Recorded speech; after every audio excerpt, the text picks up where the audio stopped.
Our reading today comes from Krista Tippett's Ware lecture, which was given in 2016. She said, in part, in American civic life, instinctively, we mostly trade in answers, and we trade in competing answers, or we trade in questions which aren't questions at all, but tools or even weapons meant to catch, corner, incite, or at least entertain.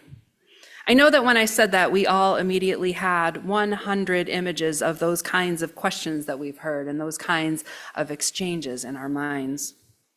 But in that ever-present spectacle, there is a truth I'd also invite you to notice and ponder, and that is what a powerful thing a question is. A question is a mighty form of words. Here is how I've learned to experience it. Questions elicit answers in their likeness. Answers mirror the questions they rise or fall to meet. It turns out it's not true what they taught us in school. There is such a thing as a bad question. I've struggled with this, but I've finally decided it's true. It is often true that a simple, honest question is precisely what's needed to drive to the heart of the matter. That remains as true as ever, but it is hard to meet a simplistic question with anything but a simplistic answer. It's hard, almost impossible, to transcend a combative answer, a combative question. But I can state this positively. It is hard to resist a generous question, and we can all formulate questions that invite honesty, dignity, and revelation. There is something redemptive and life-giving about answering a better question. That being said, y'all know I can give complex answers to simple questions. And in this space, there is no such thing as a bad question. So today, I am inviting your questions that I'm going to answer now, in this time. I think we're skipping the talk back, sort of the reflections on the service, I think, in favor of offering more time, presuming that it's desired for the service. I will say before we get started, Myra has dibs because she asked a question last week. And Donna, I'm not sure if you wanted me to answer any of the questions that you asked me in email during this time, or if you were just asking me questions. Myra, do you have anything specific that you wanted to ask about abolition when you mentioned it last week?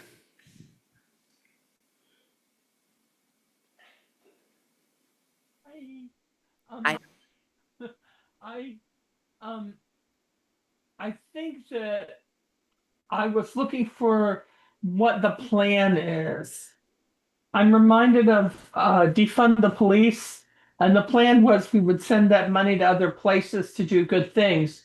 But the defund the police was like the whole slogan, and so it didn't actually happen very much. There was a little bit, a tiny amount, and one of the parts of this for me, if we're going to do something big, is that it be something that it's not just Unitarian Universalism, but the world can pick it up. And some people can love it. Liberals everywhere, some of them not you could actually be for this. And the way it's worded now, as far as I know, which is not very much, is not that attractive, at least to me. Naming a problem without having a real solution leaves me cold, So that's my, I guess that's the question is, what were they thinking?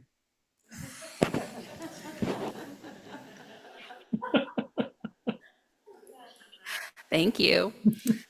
All right, so this question arose from last week's service when I did a recap of what happened at our national gathering of Unitarian Universalists that takes place every year, is at our annual General Assembly. And among the things that take place are business items, including actions of immediate witness, which are statements on things that are happening right now that we want to say something about, but we don't have the time to do the Unitarian Universalist thing where we send it through all of the committees that have ever been made first. So actions of immediate witness is one thing. We elected new co-moderators to our board of trustees this year that will be serving for a 6-year term. And one of the other things that came up was a new Congregational Study Action issue, CSAI, that was proposed for this year. And so there were 3 of them altogether, and the one that we agreed would be our priority this year is abolition, transformation, and faith formation. If you were here last week or are on our mailing list, you would have already gotten a list of links of all of the things that I talked about in our General Assembly, and we'll be happy to send that to you again if you'd like, or if you weren't here. So the CSAI proposal for this year was several pages long, and the proposer was Church of the Larger Fellowship, which is our largest congregation. Has no brick and mortar building. There's no building for it, and it's available entirely online and through the mail. Through the mail sounds archaic unless you are thinking about the fact that they serve almost 2,000 incarcerated Unitarian Universalists across the country. And so what they have found in devoting themselves particularly to this work of reaching incarcerated people is that incarceration, I mean, we all know this, right? Incarceration's bad. That's not like a secret that I'm spilling right now. But not only that incarceration is bad, but that it's problematic for a lot of reasons, including the school to prison pipeline, including the dehumanization, incredible dehumanization that takes place. I will just note, I stream a fair amount of stuff, and I like watching criminal related things, and it's fascinating to me watching how prisons look in other countries compared to what we offer. It's just completely, it's amazing how different it is. So there is no particular plan with the CSAI. The plan is for the congregations to have conversations about how we're in relationship with the prison industrial complex, which they name, and how we want to work to defund the prison industrial complex. How do we want to work as people to find new ways of being together in relationship that does not involve people going to prison inherently? The plan is not in 3 years when we vote on a statement of conscience to say that, you know, like we're calling for an immediate closing of all the prisons in across the country. Like that's not a thing. And even abolitionists will tell you that that's not something that anybody is expecting at this point in time. But what we are expecting is wanting to learn how to be in relationship in a different way that doesn't lead to people moving toward the prison industrial complex. So thinking about schools, for example, that have zero tolerance policies for violence. I mean, okay, I get that. I appreciate that people need to be safe, but also by having a zero tolerance policy, you're not actually addressing the problem that's being expressed by someone's behavior. So the person's not getting the care that they need. And now you've also set them up for other kinds of failure, right? And so one of the things that could be done is like a restorative circle.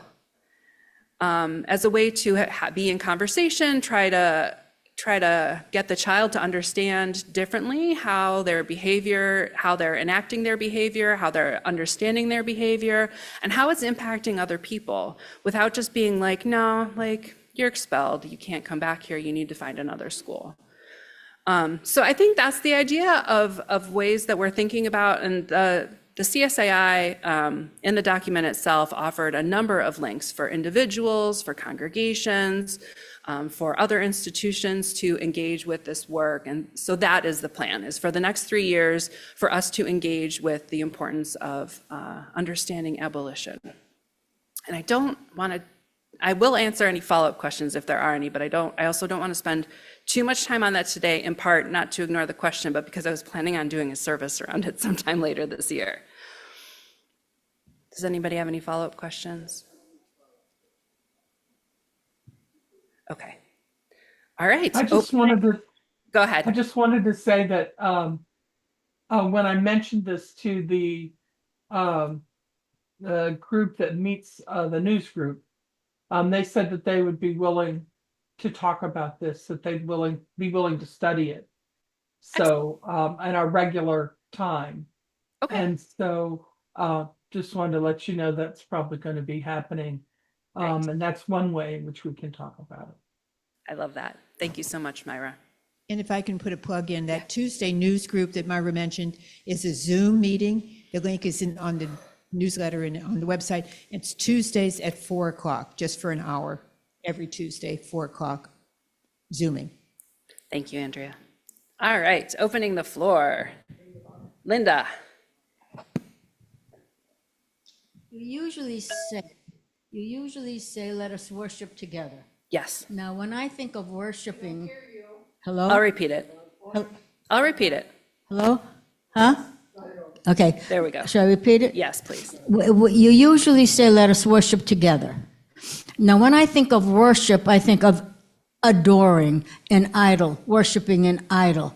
Well, how do Unitarians worship?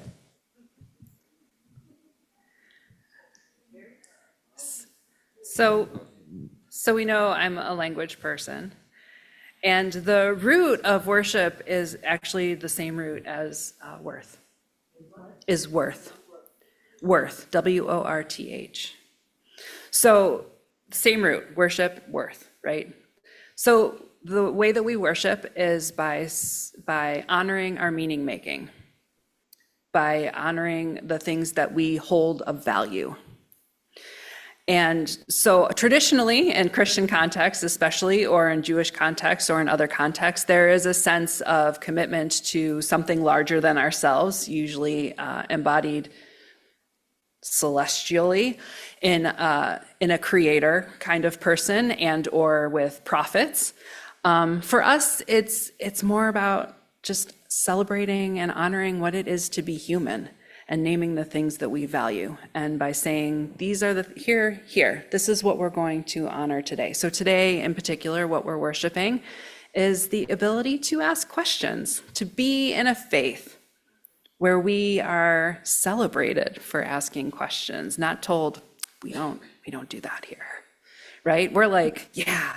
I don't know if anybody remembers in the late aughts, the Unitarian Universalist Association ran a campaign in Time magazine, and I don't remember what all of their slogans were, but one of them was Unitarian Universalism, where all of your answers are questioned.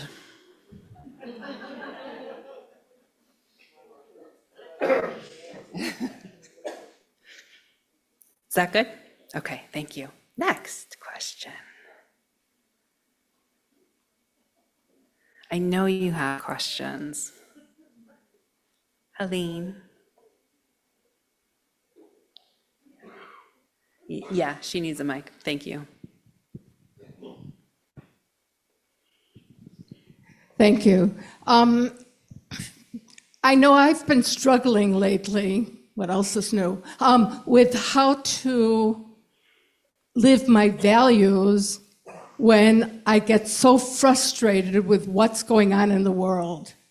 And, how to stay in my heart, how to, stay within my, equity and with love in the center kind of stuff, and really to be there. And while we're seeing all this stuff going on around us, can you sort of address that, please? Sure.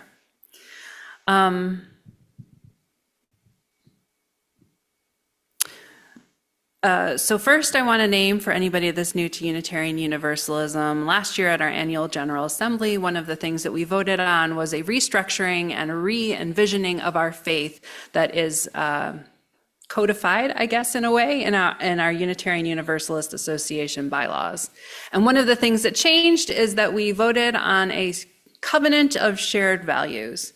Those values are justice, equity, transformation, pluralism, interdependence, and generosity, all centered on a liberating love. So we are exploring as a congregation and as a faith how to be in relationship with those named new values. We have transitioned from our 7 principles. If you were familiar with Unitarian Universalism previously, we have transitioned in some ways from our 7 principles, and we're leaning into these new values that we have. So for me, the question of living our values is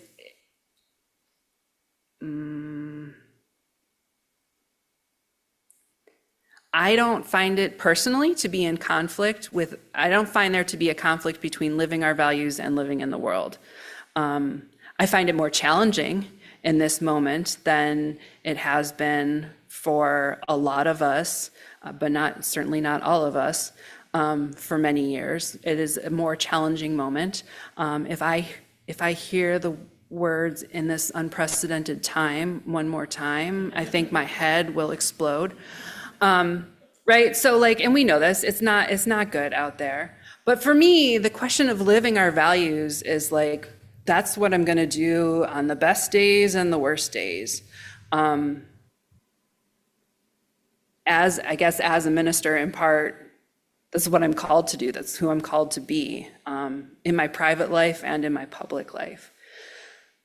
Finding a way to continue to practice openly, which is perhaps what you're getting at, it's challenging. And I think one of the important things to remind us is that what I remember as I think about being challenged, being in this world, is that there are so many generations of people who have come before, who have carried this light. And so I am here for just a little bit, to carry just a little bit of light, as much as I can, to whomever I can. And just to remember that many people have made many sacrifices over the course of their lives, and that it's my turn to take up that mantle. Did that do anything to answer your question? Okay. Joyce, and then Kath. Joyce, yeah.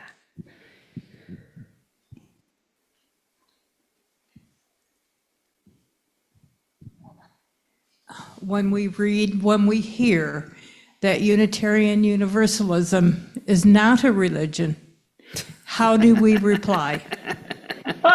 Yes.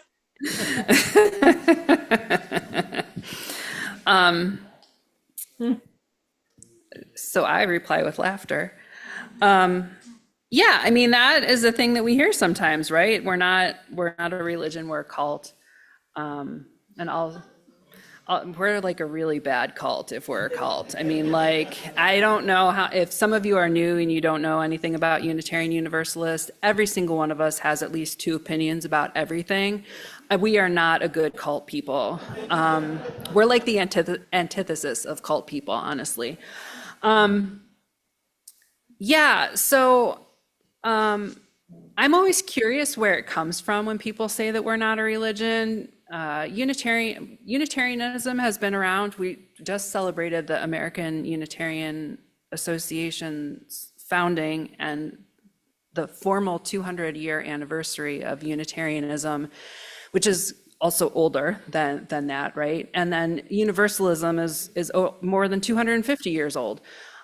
So I mean, it's not like it's a new thing. And usually my response is just we are. And if they want to have more of a conversation, I'm willing to have that. But for people who are newer to Unitarian Universalism, I always say that we have come out of Christian traditions, but are no longer bound by them.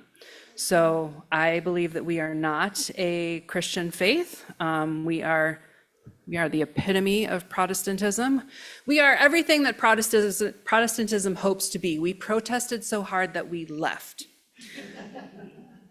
And now we are pluralistic. Some people say that we're interfaith, which is a misnomer, again, language person.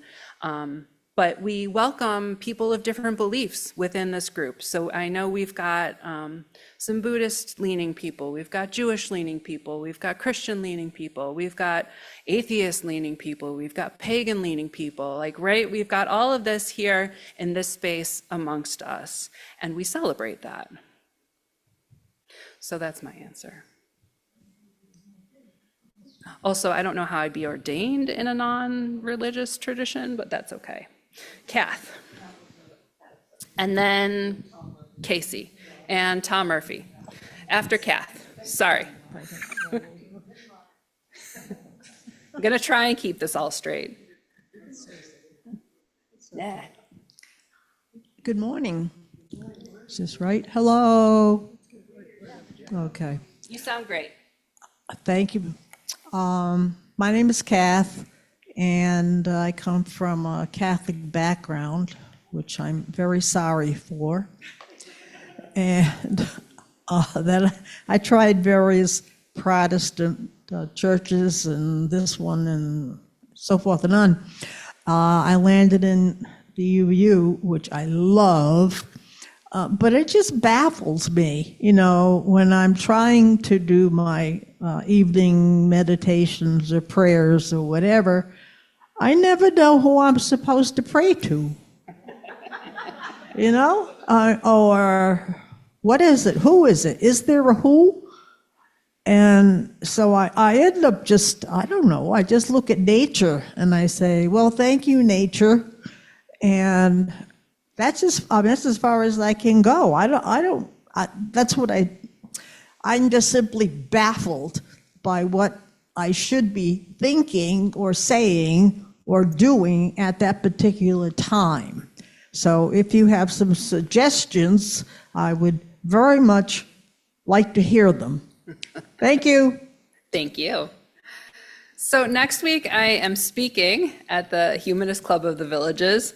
And one of the things that I chose to work into the piece that I'm working on is there's a joke about Unitarian Universalists and wondering to whom we pray. And the answer is to whom it may concern.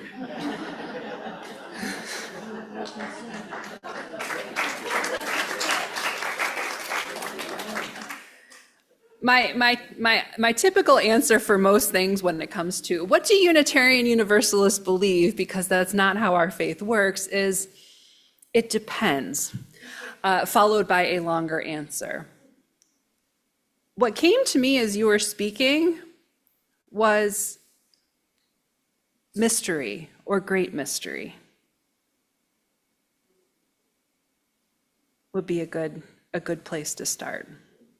I can't tell you more than that because I don't know more about what your particular theology might look like, and I am not a prayer.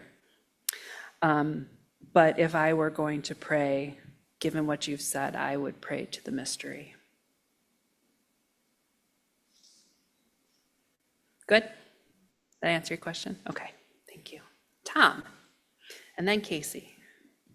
Yeah, my problem has always been, I grew up a Catholic, and that's a dictatorial society, you know, and it works with capitalism. But now I'm a socialist because we have these socialist views, which is in conflict with capitalism. And so therefore I'm living in a society that I really don't belong. And I'm not going to change it. That's my problem. Yeah, I mean, I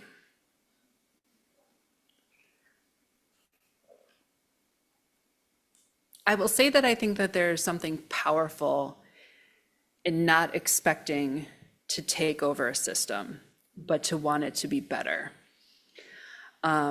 which is the opposite of what we're seeing right now with the rise of Christian nationalism and people who are trying to make society in their image. My question is always, what about my image? I mean, I have opinions. And so but I think there's something powerful in not wanting to overthrow a system, but to make the one that we're living in better. And I think that there is potential. And yet I also don't know that we're not going to see a collapse. Yeah, but yes, that is definitely a tension that I think we are all living in at this time.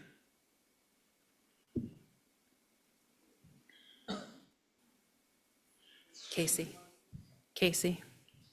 coffee.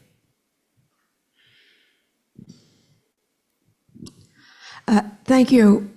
This is one question I get asked a lot.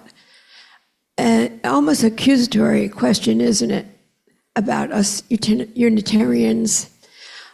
Because often I share with people, I learned to use the instrument of self to give voice to my truth.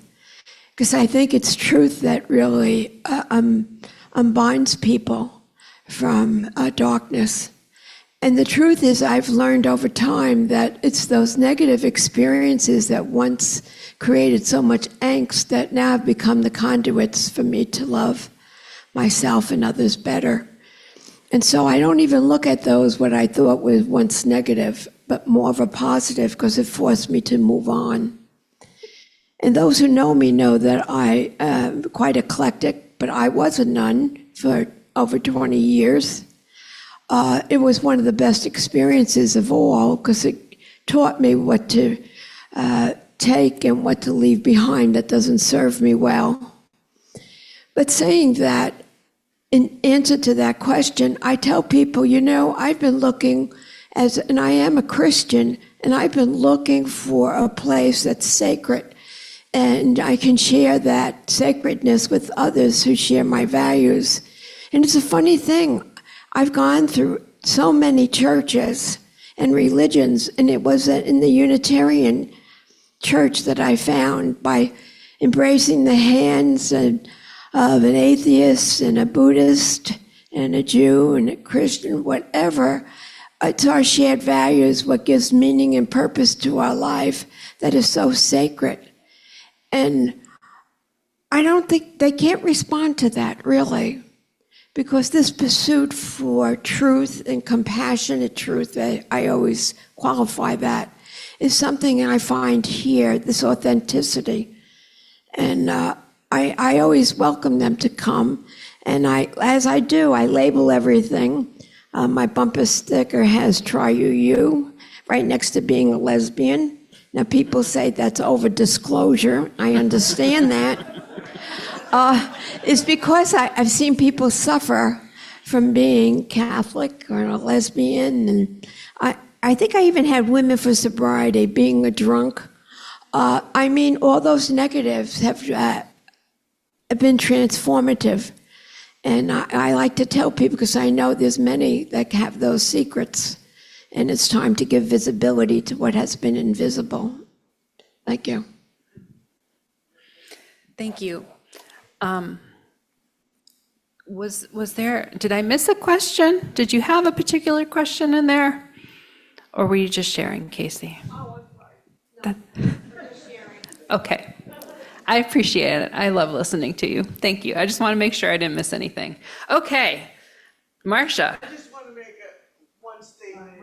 Yeah. It's one statement. All higher beings know we are one. All higher beings. That's what I think about religion. It doesn't matter, because all the higher beings know we're one. That we don't have to be divisive. Thank you. Cindy. And then, were you raising your hand, Judy? Nope. Okay. Okay. I've been thinking a lot about how to infuse what we do with whatever our theology is. I keep thinking, what is our theology? And I keep landing on this idea of building beloved community and how that's different than a lot of other things. So I'm asking if you would reflect for a minute about leadership, for instance, in our congregation, in all different capacities. We have all these teams and all the board and all these other leaders. Almost everybody here is a leader in some way. How do we orient our leadership to building beloved community? What does that mean? So for me, the orientation is the question, how do we move closer? How are we going to move ourselves closer to beloved community? And both the best thing and the most challenging thing is that we don't necessarily know exactly what that means and looks like. But the point is to try and figure it out together. That's one of my favorite things truly about being a Unitarian Universalist, is that there is just, you cannot practice Unitarian Universalism yourself. As I know some people, like, they're like, oh, I'm a Unitarian Universalist. And it's like, well, what community are you part of? And they're not. And it's like, well, I don't think that's how it works. And I say that in part because the foundation of our faith is covenant. And you can have a covenant with yourself about how you're going to be with yourself and in the world. I mean, I guess that's a thing, but also, like, that's not how being in relationship works. To be in relationship, you have to be in community with other people. And so I appreciate that there's the questions that are always driving us about how to be in better relationship with each other, how to move us closer to the beloved community. And, beloved community doesn't necessarily look like all of us sitting around and singing Kumbaya and whatever, right? I mean, like, it's about being able, one of the, I think, core elements of being in beloved community is being able to argue about points of matter and not walking away. Not being like, okay, like, I've had enough, I'm out of here, but continuing to be in those difficult times and those difficult conversations and to keep at it, right? I mean, like, again, that's the pro and con of living this life, is we don't have all of the answers. And that's a thing. I'm not going to tell you exactly what anybody should do about anything. I can't tell you. Classic.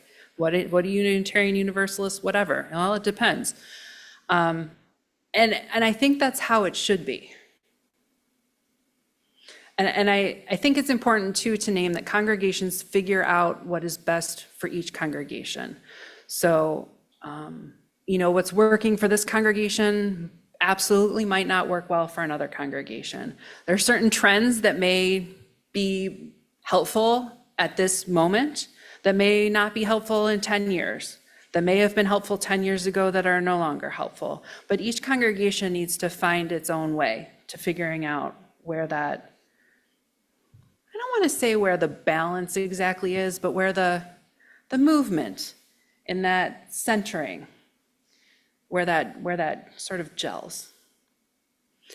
Andrea, we have time for another one. Okay.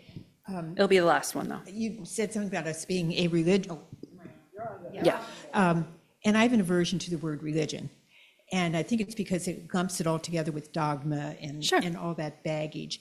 And so how do I break away from that? And, and I hear other people say, no, it's not treat a spiritual person, not a religious person, and that thing. So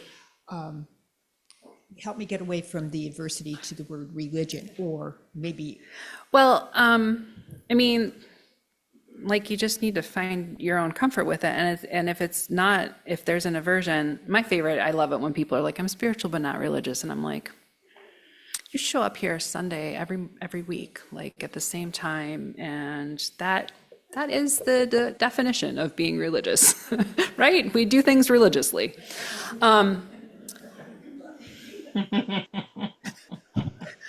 But if religion is not a comfortable word, you can talk about us as a faith. Some people talk about us as a movement. So there are options. We're Unitarian Universalists. We don't have to peg you in. All right. Okay, that was kind of a short one. Liz and Ann. Liz first. Let's see how it goes. Thank you. Actually, a quick comment. We were just traveling. We were in Tulsa, and I was told that they have 1,700 members in their congregation. They had 7 subcommittees of the Green Team. but there wasn't this feeling of love and support. It was very nice. People were very pleasant, beautiful library, Cindy. Oh my gosh, it was wonderful, but it was not this community and this beloved community. So now what was my question? Oh, okay. The teacher in me can talk for hours, but the recovering Southern Baptist in me says, do it and do it now and quick. So when people say, what do you use believe? I'm in a hurry. So I say, I'm trying to make the world a better place by being a better person. Is that accurate? Brilliant. Is that good? Yeah. Short and sweet. Thank you. I feel like one of the perks of being Unitarian Universalist is that there isn't necessarily one right answer. So there's a lot of room for flexibility there. This is not a question. This is something that I have to say to this group. I am Ann Simonson. Karen Klisch was my partner for 41 years, and I want to thank this group for being so supportive. I started to list the people's names, and I said, no, this is getting way too long. I'm just going to make it very general.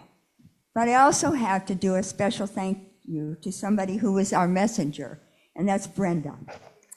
And Brenda Nelson, she was sort of the communicator, but she also helped us live with what we had to live with. So I hope if you get in trouble, you have a Brenda Nelson in your life. Thank you. Thank you.